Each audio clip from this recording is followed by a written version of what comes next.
Earlier you mentioned you talked about how you started binge eating and were hiding it in the closet.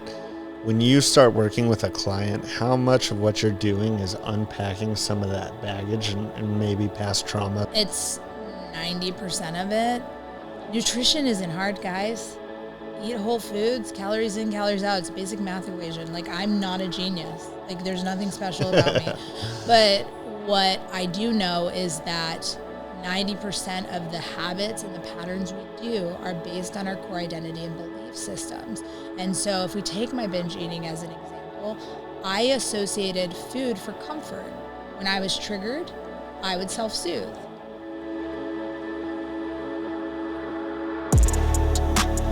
You're listening to the Life Edge Podcast, the place to learn, grow, and succeed.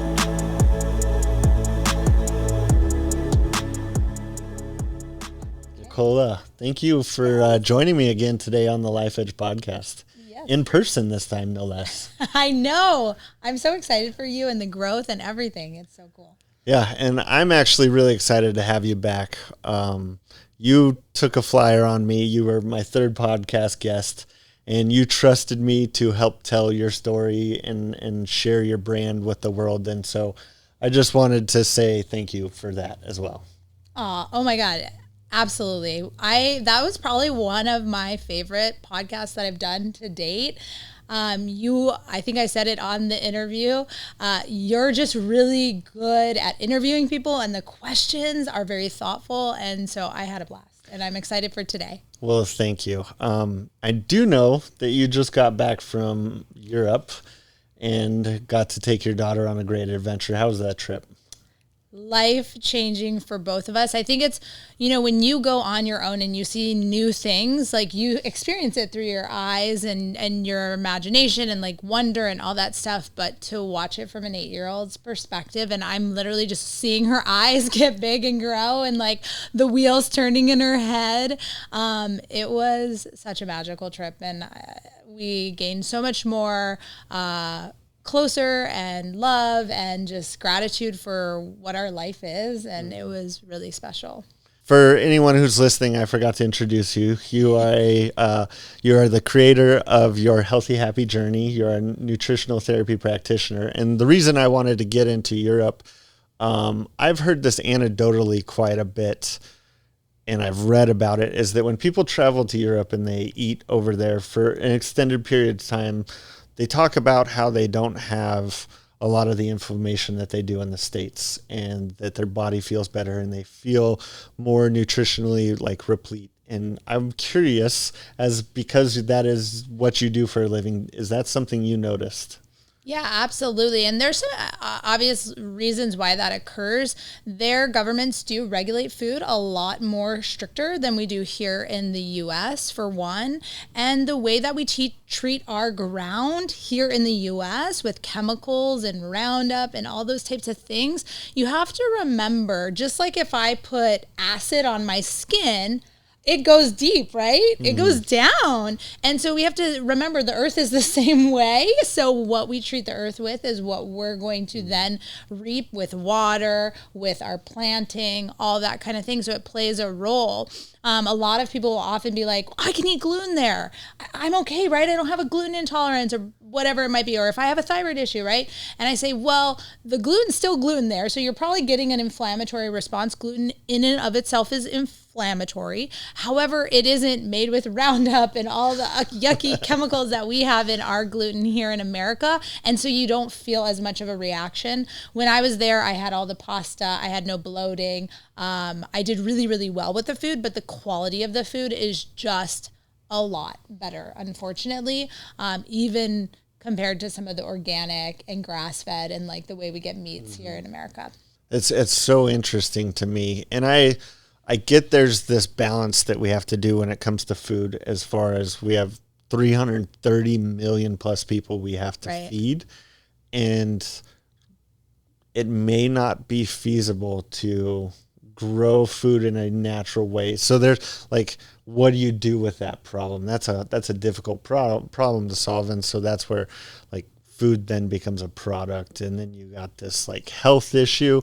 And I would love to, on the topic of health, define the word health in the context of healthy eating, because I think that is a word that gets muddied down, and somebody will say, well, I'm eating healthy, or this is a healthy snack.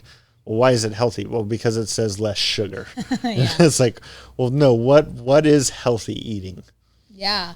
Well, I think the first and foremost thing we have to remember is that food is a market and an industry. And so their job of Kellogg's is to sell more Kellogg's. And so they do that with really good marketing strategy, right? And it's persuasive, and it makes you feel like you are doing something and making a choice that is going to either benefit you in some regard in maybe taste or in maybe health, right? And so they take a lot of consumer information, and they're no dummies, man. They've been around for a long time, and that industry is quite large. I think defining health, right, is going back to our ancestors. What did they eat? They weren't eating Cheerios and popcorn and processed foods. They were eating whole-based foods. And so I think that when people come into my practice and they say they eat healthy, and I see that 80% of their food is processed, it may not be as healthy as they think, because that processed food has to be, again, processed. And so it's going to be inflammatory, or it's going to lose nutrients out of it. And so the way that I define healthy eating is I do a very basic 80-20 rule. 80% of the time you should be eating whole food based foods, vegetables, proteins, fruits, legumes, nuts, seeds, those types of things. And 20%, like, let's take advantage that it's 2023 and we have some dope processed foods. And so let's eat those. But the cool thing is, not only do we have dope processed foods, we have really great companies that are being proactive about the ingredients they're putting in their processed foods. And so it is getting slightly better. And so I think if I had to define health from a food standpoint, the 80-20 rule is kind of how I would define it. So on our last podcast, you had talked a little bit about like biohacking and hormones and emotions and how those things are all kind of intertwined. If you and I would have had a conversation 2 years ago and you said that what you eat affected your hormones, which affected your emotions, I would have been like, yeah, we're not going to have a conversation. And I've learned, though, through just some of the different issues and things that we've gone through with my wife and her Hashimoto's, that no, that plays a big part.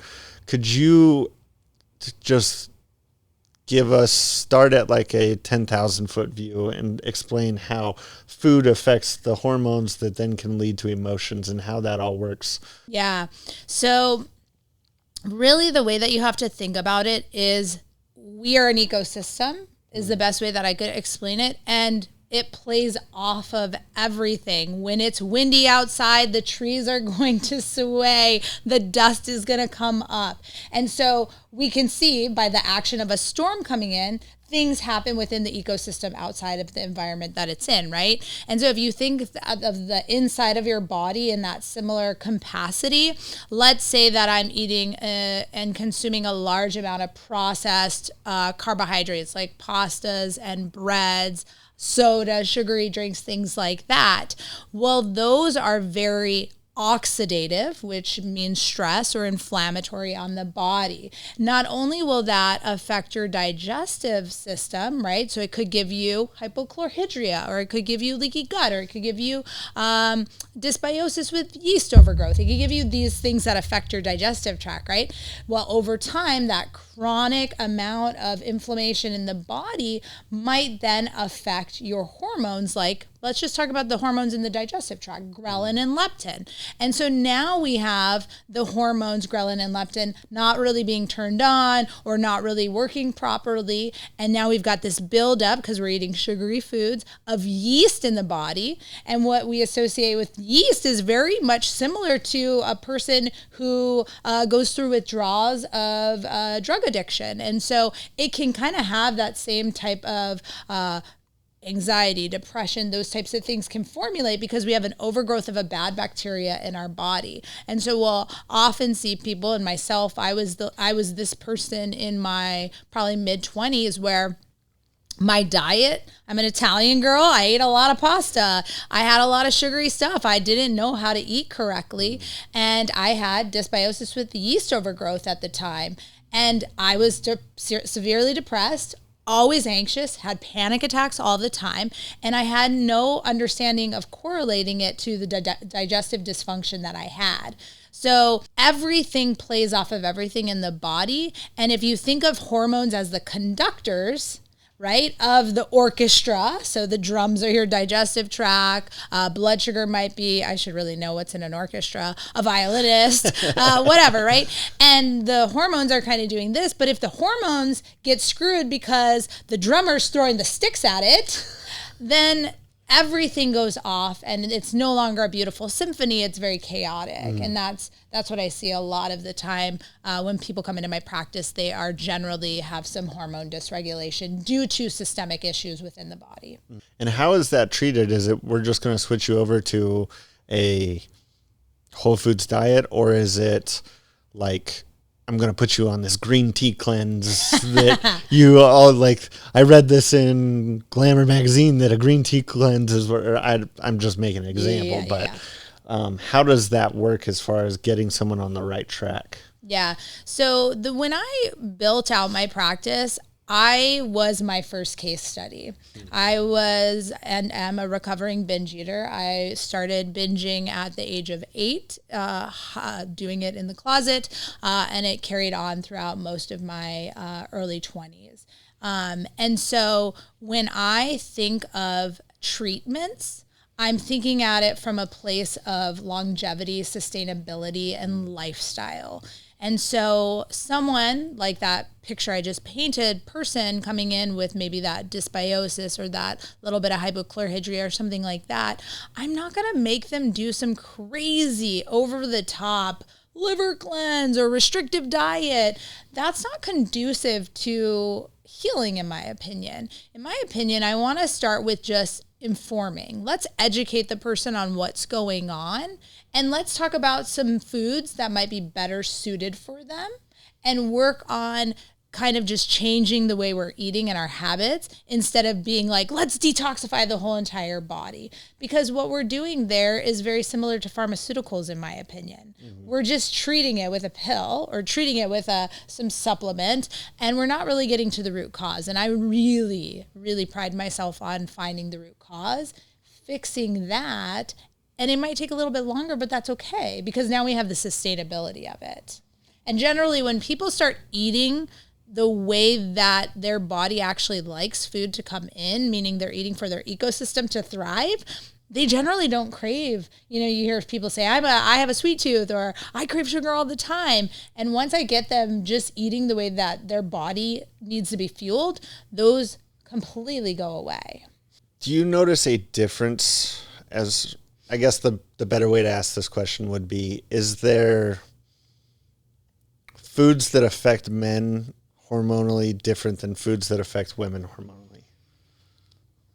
That's actually a really good question. Let me think about that. I'm sure there are specific foods, but I will say for the most part, inflammatory foods affect hormones the same, because we've got the same hormones running through our body. It's just different levels, right? You're testosterone driven. We're more progesterone, estrogen dominant, right? Like in those regards. And so I wouldn't say that there's foods that we should avoid. There are going to be things that can boost testosterone and things that can downregulate estrogen dominance in a female or vice versa, right? And so that would be bio-individual based. But I would say that just both men and female, if your inflammation is low, that's going to mean your hormones are going to have a better chance of being regulated than dysregulated. Yeah, I was just more trying to get to, like, is there foods men should avoid and foods that women should avoid because it's going to mess up their hormones at all? They would fall under categorized as the same, like overly processed foods, high saturated foods, fried foods, foods cooked in inflammatory oils, anything that creates oxidative stress in the body is what we want to avoid. Because if you think about it, aging, and I might have said this last time, aging's a disease. All it is our cells are dying, unfortunately. Every day our cells die, right? And so if I'm a longevitist, I want to keep my cells alive for as long as possible. If we know that oxidative stress, inflammation kills it, we then have to be very careful of how much inflammation we're going to carry within the body, because that's going to accelerate the death of those cells, right? And so for both females and men, you want to just kind of keep that oxidative stress low. How does exercise and sleep play a role in like hormone regulation and emotions? I mean, a ton. So let's just think of what sleep is meant for, and that's our detoxification period. It's one of the largest times in which we are at rest. Digestion is at rest. There's no food coming in. We're not moving, right? We're sedentary. I always picture it as little minions going in and cleaning the cells, right? That's kind of what sleep is meant for.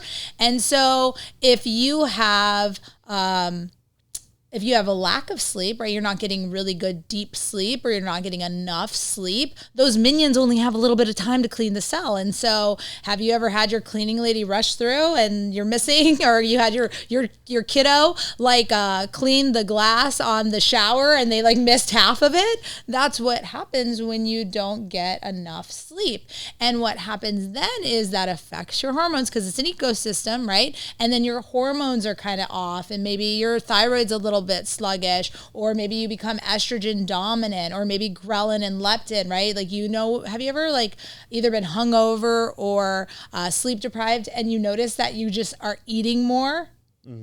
There's a great example of how it affects your hormones. So it's increasing that hunger hormone, acting as if you're hungry because it's just trying to find energy, because it's like, why am I so tired, right?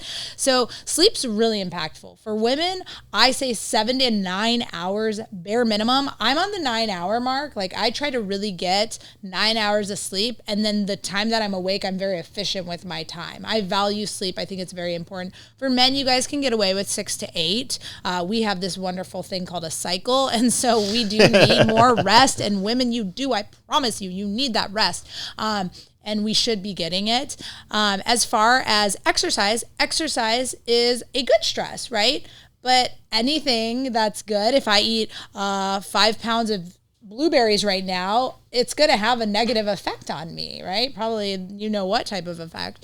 Just like that, exercise can play that same role. So for example, women doing excessive cardio or excessive exercises, pushing out too much cortisol, if they live in a sympathetic state already, their hormones are already going to be dysregulated. And same can go with men too. So you have to be very careful about it being a very healthy balance of everything. Because just as much as being a couch potato, being an extreme like David Goggins also can affect and be stressful on the body. And you think about David Goggins, if your audience knows him, he is, I don't even know what you call him, amazing athlete, but he'll just try anything. Yeah. And he's always injured. Why do you think that is? Because his body has too much stress on it. And so it's physically, we're actually in real time watching it break down. And so the extremes are not good. It's finding that healthy balance. Earlier, you mentioned, you talked about how you started binge eating and were hiding it in the closet. When you start working with a client, how much of what you're doing is unpacking some of that baggage and maybe past traumas or past events, rather than it's not you're addicted to food or you're addicted to binge eating or whatnot. You're just trying to cope with some of the emotional baggage from before. It's 90% of it. Nutrition isn't hard, guys. Eat whole foods, calories in, calories out. It's a basic math equation. Like, I'm not a genius. Like, there's nothing special about me.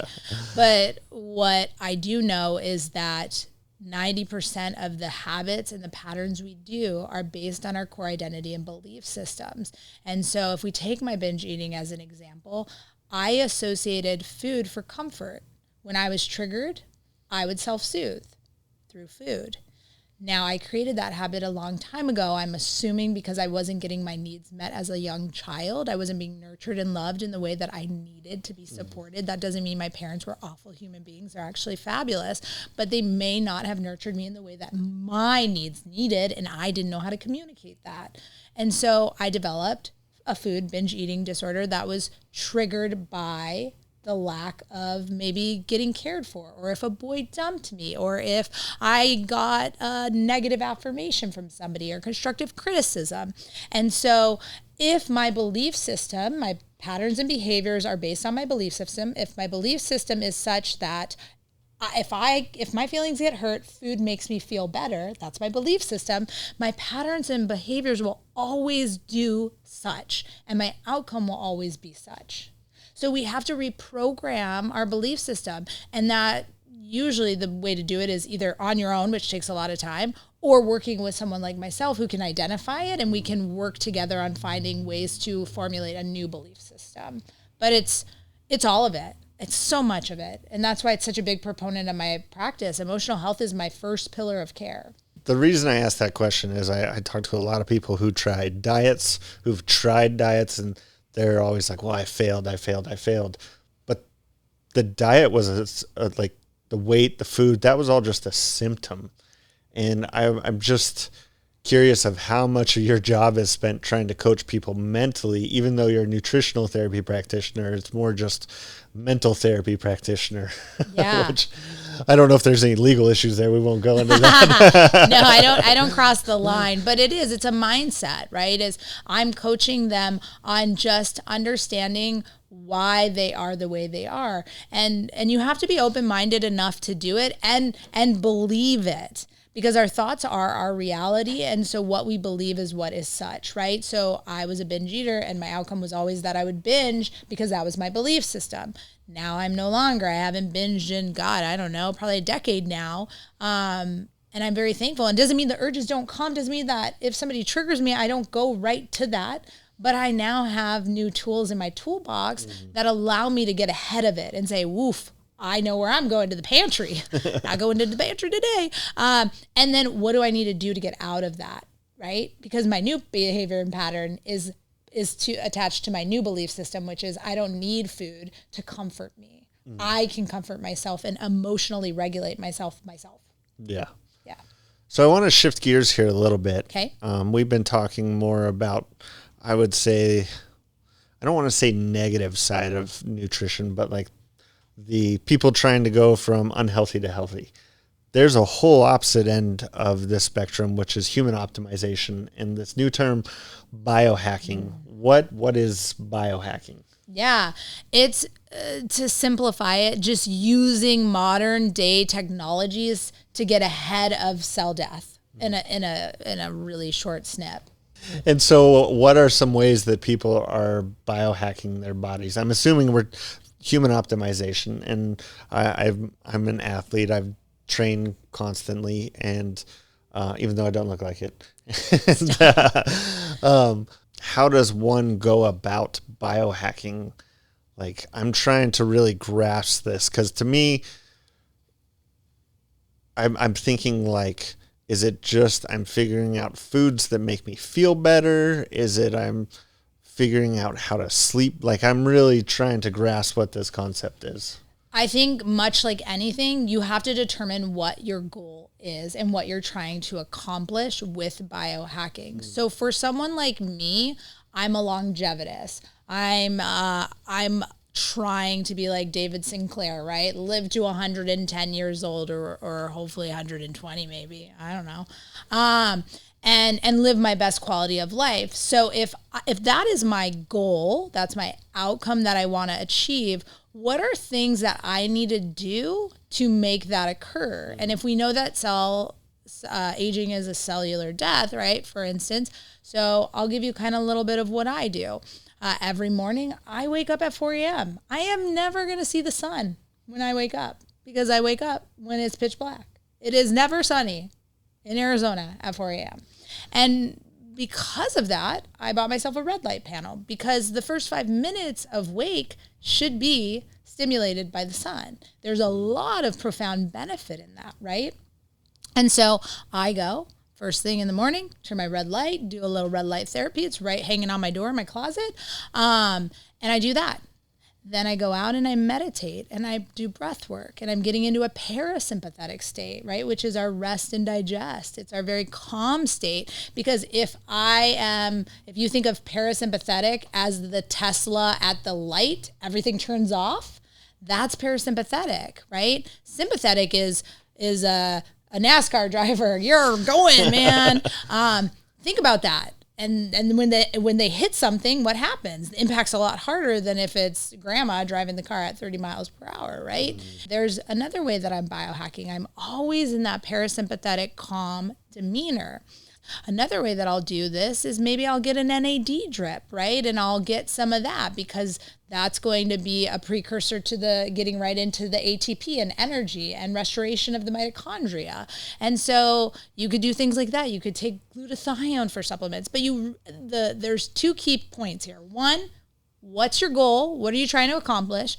And then 2, understand, much like food, this is a $1 trillion industry. So everybody's trying to sell you everything, and you don't need everything, So you have to be really specific on what that goal is, so that you can be a little bit better. I have a client. I was teasing him today, actually, because he's that guy. You could see him a mile away coming.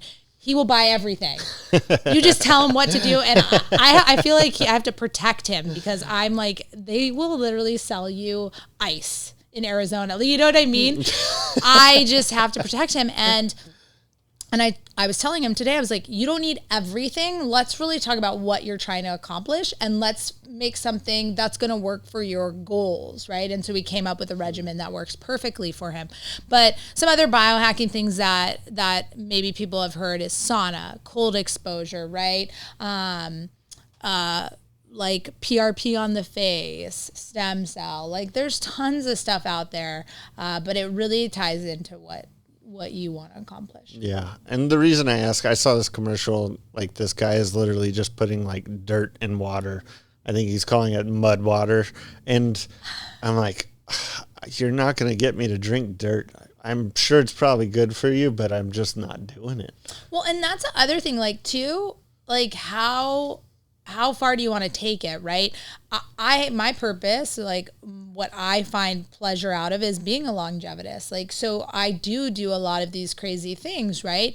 But if you just want to live a happy life, you don't need all the cool, like little gadgets. Like I only like them because I'm a scientist. Like I freaking love science, little nerd, right? But you don't need a lot. If you're eating healthy, the biohacking's just bonus. Mm-hmm. I wish there was something out there where I just didn't have to sleep, and it was actually healthy, because like I enjoy life. I don't like sleeping because that's just me laying on my back and life is passing me by at that point. And so if you could figure out a way to make it so I don't have to sleep, that would be like, to me, that's the ultimate life hack. I'm just searching for vampires. So as soon as I figure that out, I'll let you know. But then you can't ever eat garlic, and like I love garlic. Oh, I know garlic is good and so beneficial on the gut. So before we got started, I had asked you a little bit about this concept of grounding that I just heard about, which is like you had mentioned, we wear shoes too much, and we have these concrete floors that we stand on top of, and we're not in contact with the earth. And my understanding of this concept is that like we are energy. You mentioned that in the last podcast, and we need to ground out through the earth some of the, I guess you could call it negative energy. And the reason I say negative is because in electricity you have negative and positive. And so we store that, and if we don't connect with the earth. And so this is something I'd mentioned that I've been trying to do myself. Like when I take the dog on the walk, I'll take my shoes off, my sandals off, and just kind of connect. But I can't tell if it's real or if it's just placebo because I'm thinking about it. But what are your thoughts on this whole concept of grounding? I can't give you a definite if it's placebo or not, but I mean, there's a ton of research around it. So I would say that if you're feeling good after, it's more so the grounding.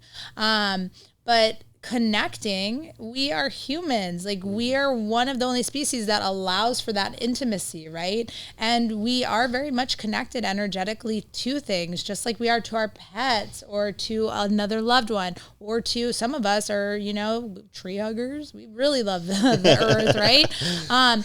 But I can speak for my own self. The when I ground, I feel really, really good. And that's an electric charge that I'm being given. Just like when you go to the ocean and you get the sea salt, there's also other minerals in the ocean. And so everybody's like, oh, it must be because I'm sitting on a beach doing nothing. Well, I agree. It's probably a little bit of that.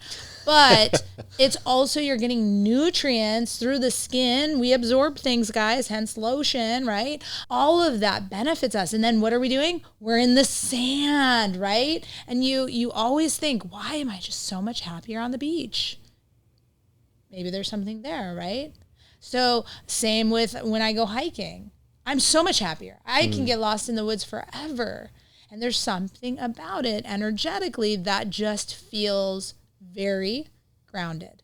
And I think that's important. And there is some data and research that shows that it's extremely beneficial. When you were in Europe, so this was something I saw, I think it was this week, and they're talking even about the architecture in Europe, that it like, because it's very old, it blends into the landscape.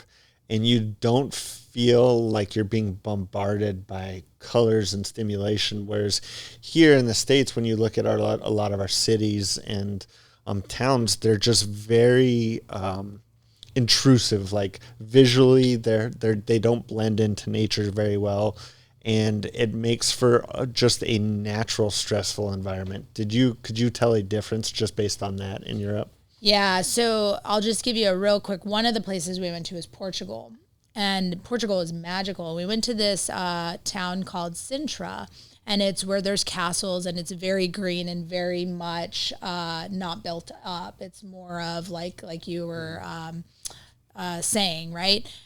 As soon as we went there, energetically, I just felt at peace, and I felt so calm. And I was with my friend and our two daughters, and we all were just like, this is the most magical place. Like, I felt like a fairy, and it was so cool. And Lisbon was like that as well, but not as much. And Lisbon is obviously the biggest city. I would assume it's the biggest city. It's the capital of Portugal. And I still felt very calm. It is most definitely energetically different. And I think that probably has to do with the fact that it is so old. And so it's built a lot different than we build here. But I've never had anyone talk about that, how intrusive actually our environment is here. And that's, in reflecting on what you said, that is very accurate. It is extremely intrusive. And that probably does play a role energetically on us. On the subconscious in some way. Yeah, when I reflect back to some of the traveling that I did, I didn't take into account some of when you go to South Africa or places in Mexico or some of the places I've been, you don't feel like this pressure almost from the environment that we live in on a regular basis. And so I was just curious what your thoughts were. Yeah, that's a really cool reflection piece for me to even think about, because you're correct. I do agree with you there. Yeah. Mm-hmm. Well, Nicola, thank you so much again for another great conversation. Like last time, there's always one question I like to ask the guests as we wrap up. Okay. And what is another life lesson or something you've learned in life that you would love to share with the listener? That we are meant to explore. By nature, we are curious and we want to explore. And so if you have that in you of wanting to travel or wanting to go somewhere, don't let your situation or circumstances get in the way. I promise you, I'm living proof. If you follow me, I'm going to give a little shout out on my channel at Your Healthy Happy Journey. I talk a lot about this and how I've quite literally, through action but manifestation, created the life of my dreams. And so be open to explore your diet, explore being in a relationship, explore the world, whatever it might be. Don't be afraid to lean in thinking that it's going to be scary or you can't do it or something like that. Just continue to lean into the uncomfortable because that's where the growth occurs. Mm-hmm.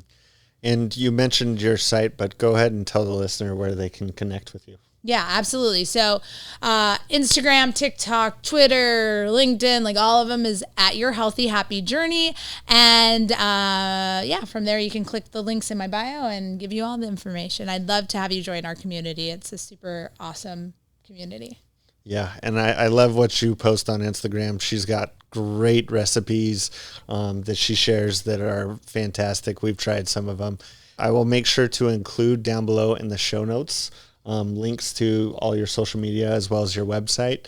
And if you like this podcast, be sure to like it and rate and review it if you're listening on Apple.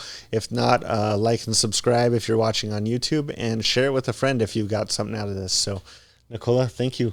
Thank you.